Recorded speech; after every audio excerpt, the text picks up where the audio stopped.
Alah, lawan klub Liga Portugal aja kalah. Aduh, sudah kebayang hinaan-hinaannya.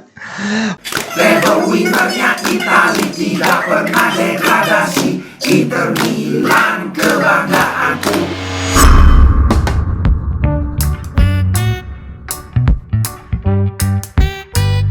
Halo Sobat Ngomin, apa kabar? Kembali berjumpa dengan Ngomin di Ngomongin Inter, bukan ngomongin istri tetangga.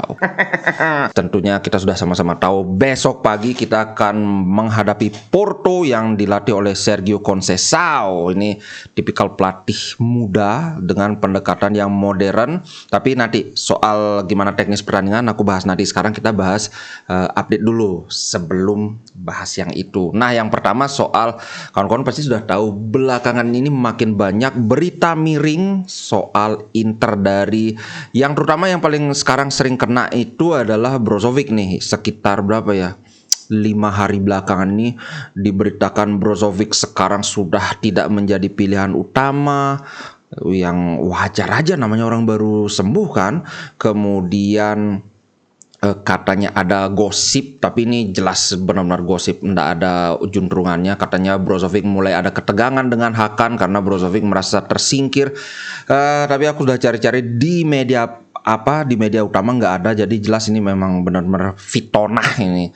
Nah, yang terakhir ini berita katanya staff Inter, di staff pelatih itu banyak yang mulai nggak suka dengan Brozovic dan katanya Brozovic dibentak gara-gara nggak serius latihan. Padahal aku lihat sendiri videonya itu cuma sekedar ini aja, yang serius cuma gitu aja. Jadi intinya itu latihan ada kayak bambu-bambu atau kayu stick di bawah itu. Nah, itu ketendang jadi berantakan sama si Brozovic. Terus staffnya itu kan ngerapin dulu, serius aja kayak anak SD aja. Cuma gitu aja. Di seolah-olah ini adalah insiden besar. Aduh gila, ini benar-benar Inter lagi diserang ini. Jangan-jangan fans kota sebelah yang nyerang. Serangan lain datang dari mantan pemain Inter yang gagal total sih aku bilang. Cassano ini kan kawan-kawan udah tahu sering banget komentar miring soal Inter. Komentar terbaru dia bilang gini, Pier Ausilio says Simone Inzaghi doing a great job, but I'm not buying it. Jadi kalau diterjemahin, Ausilio mengatakan bahwa Inzaghi bagus yang dia lakukan itu, tapi aku tidak percaya, aku tidak sependapat. Nah, dia bilang intinya adalah dengan materi pemain yang dimiliki Inter, harusnya Inter itu bersaing memperebutkan Scudetto, which is kind of true ya. Tapi ya gimana lagi, mengharapkan Lukaku cedera. Sekarang pun Lukaku belum kembali ke top form. Kemudian Brozovic gila hampir 3 bulan lebih cedera Pak. Kemudian ada lagi yang benar-benar salah Inzaghi, tapi udah berkali-kali aku bahas soal perubahan skema dibandingkan dengan musim lalu.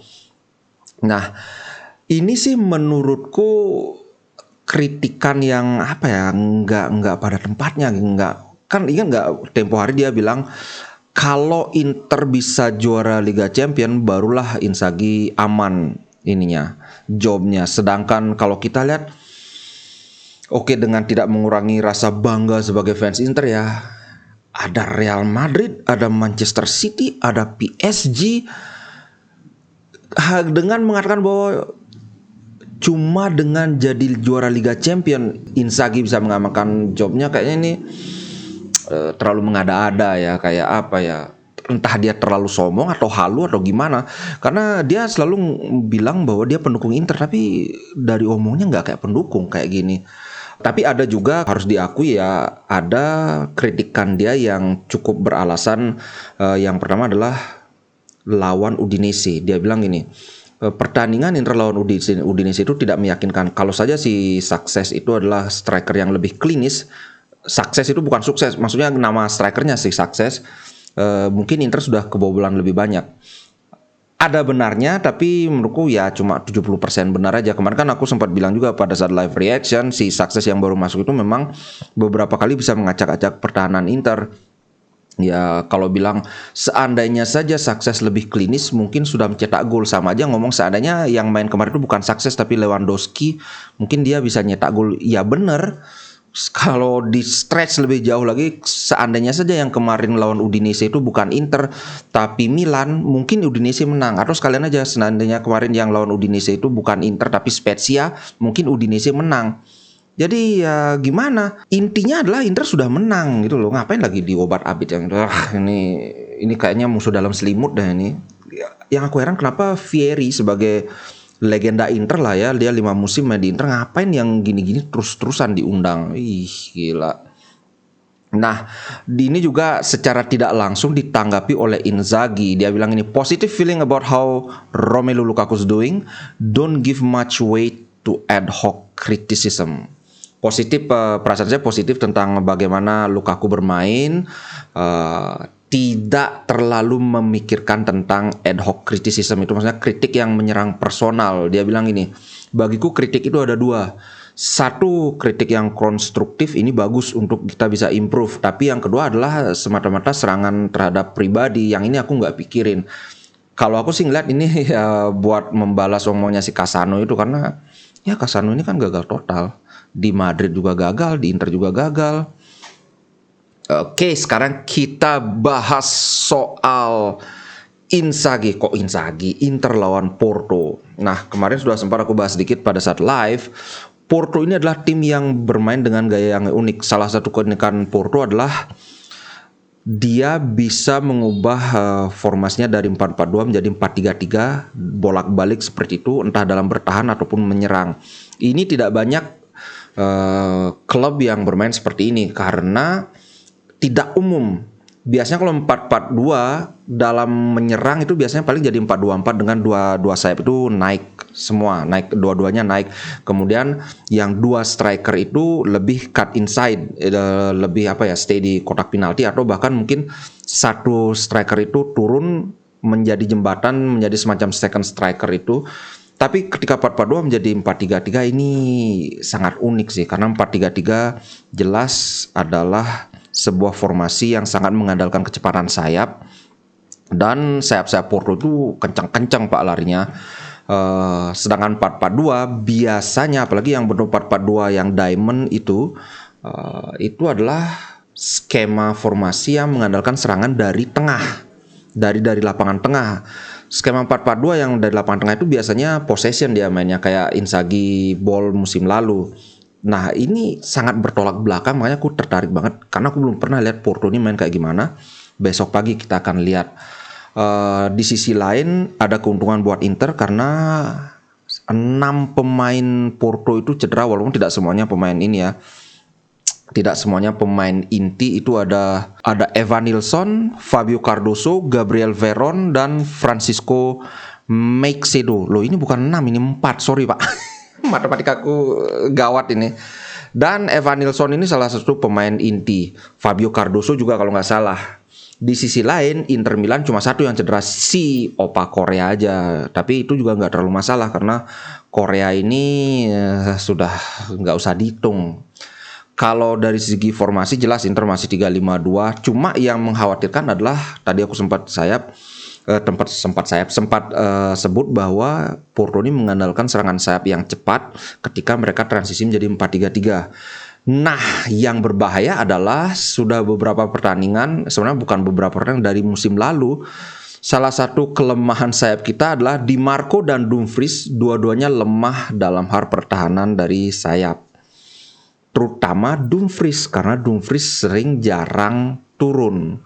Sedangkan Di Marco biasanya dia bukan jarang turun kalahnya, tapi kalah di adu fisik. Kalau adu kecepatan nggak apa, tapi ketika apa sih namanya nih, dongsok-dongsokan, apa sih bahasa Indonesianya? Ya itulah pokoknya dorong-dorongan gitu biasanya mental sih Di Marco. Ini yang agak mengkhawatirkan. Tapi mengingat pemain Porto juga bukan yang bodinya kayak Hulk, benar-benar mengandalkan kecepatan juga. Aku sih nggak terlalu khawatir dengan dari kiri. Nah, Dumfries ini, makanya kemungkinan yang main di kanan itu bukan Dumfries nanti, tapi Darmian. Kalau aku tidak salah ingat, beberapa pertandingan ke belakang setiap dia main di wingback kanan belum pernah jelek mainnya. Satu-satunya yang jelek ketika dia bermain jadi center back itu yang kena kartu kuning langsung diganti. Itu aja. At least kalau Darmian main, kita bisa mengharapkan pertahanan yang solid di sektor sayap. Kemudian Skriniar juga akan main. Kalau misalnya toh Inzaghi memainkan Dumfries, at least ada Skriniar yang nge-backup di belakangnya. Itu yang menurutku ya. Kalau menurut kawan gimana nih? Apakah di kanan itu Dumfries yang main atau Darmian? Kalau aku sih sepertinya Darmian. Ini senada dengan yang diomongkan oleh Acerbi. Intinya dia bilang kita harus mengutamakan keseimbangan. Porto ini adalah tim yang terbiasa bermain di kompetisi pendek ini, apalagi kalau kawan-kawan ingat kemarin juga aku sudah sempat bahas 3 klub Serie A semua dirontokkan sama Porto sebelumnya. Ada Milan, ada Juventus, ada Roma juga. Jadi ya kayak gimana ya, Porto ini kayak hafal banget gaya main klub-klub Serie A. Nah, ada satu lagi yang diomongkan sama Acerbi yang menurutku bagus. Dia bilang bahwa yang paling penting adalah menjaga keseimbangan. Kita akan mendapat masalah kalau kita terlalu terburu-buru, terlalu berpikiran pada harus kill the game sesegera mungkin. Jadi intinya kayak terburu-buru harus nyetak gol cepat. Ini menurutku aku setuju. Karena kalau kita nyerang habis-habisan di awal, dikasih serangan balik dari sayap, waduh, sudah nangis semua Pak. Di sisi lain, yang bagusnya adalah biasanya tim dengan kualitas teknik yang lebih di bawah itu dia cenderung main bertahan. Itu satu. Kalau misalnya kita bisa mencetak gol cepat, anggaplah di sebelum 10 menit itu kita bisa mencetak gol cepat, kemungkinan untuk Porto bermain lebih terbuka itu lebih besar. Karena mereka bermain lebih terbuka, kemungkinan kita bisa mencetak gol juga lebih besar. Jadi kemarin ada yang komen, Bang, feelingku kalau kita bisa nyetak gol cepat 1 gol, kita bisa menang bisa sampai 3 gol. Nah, ini menurutku masuk akal walaupun ya belum tentu juga. Cuma pertimbangannya itu dibandingkan musim lalu, musim ini Inter memang sangat kesulitan menghadapi tim yang sangat bertahan. Kenapa? Nah, musim lalu itu kita mainnya memang passing kayak Barcelona. Umpan-umpan pendek, tempo yang menengah. Tim yang bermain seperti ini kalau dikasih tim yang bertahan, ya dijadikan makanan empuk. Memang terbukti musim lalu kita sangat-sangat produktif, sangat banyak mencetak gol kan. Tapi di musim sekarang dengan permainan yang cepat, banyak mengandalkan direct pass yang langsung ke depan, istilahnya vertical pass. Kalau mereka numpuk di belakang ya kita kesulitan. Gimana mau kasih umpan wilayah misalnya atau kasih umpan cepat ke depan sedangkan mereka numpuk di belakang. Nah, ini yang mesti dicarikan jalan keluarnya oleh Inzaghi. Pokoknya besok pagi aku sih kayaknya tidak ngelihat Porto akan main bertahan, apalagi kalau misalnya Inter bisa mencetak gol cepat. Tapi kalau misalnya Porto yang duluan nyetak gol, nah ini yang jadi jadi pertanyaan besar nih. Harapanku sih enggak ya. Itu analisaku menurut preview pertandingan. Sekali lagi aku udah nggak berani lagi bikin prediksi pertandingan karena yang terjadi selalu kebalikannya. Udah aku bikin preview saja. Menurut kalian gimana nih? Apakah Dumfries main di kiri rasanya hampir pasti Di Marco, kemudian apakah Porto akan main bertahan? Kalau aku sih kayaknya enggak. Semoga kita bisa menang karena main di kandang lawan pasti lebih susah.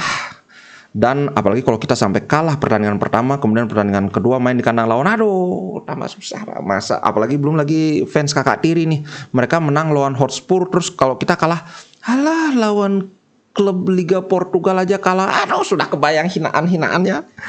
Oke guys, itu dulu untuk konten kali ini. Jangan lupa buat kawan-kawan yang ingin mendukung channel Ngomin, subscribe bisa, dengan like bisa, dengan komen bisa. Mungkin aku sekali lagi minta maaf, tidak semua komen bisa aku jawab, tapi minimal sekali seminggu aku akan bikin konten kayak kemarin. Konten yang Q&A istilahnya. Jadi aku nanggapi komentar kawan-kawan sekalian bikin konten. Oke, ciao guys. Sampai jumpa besok dini hari jam 4 WITA. Ciao. Inter Milan di dadaku, biru hitam warna darahku. Level winnernya Itali, tidak pernah degradasi. Inter Milan kebanggaanku.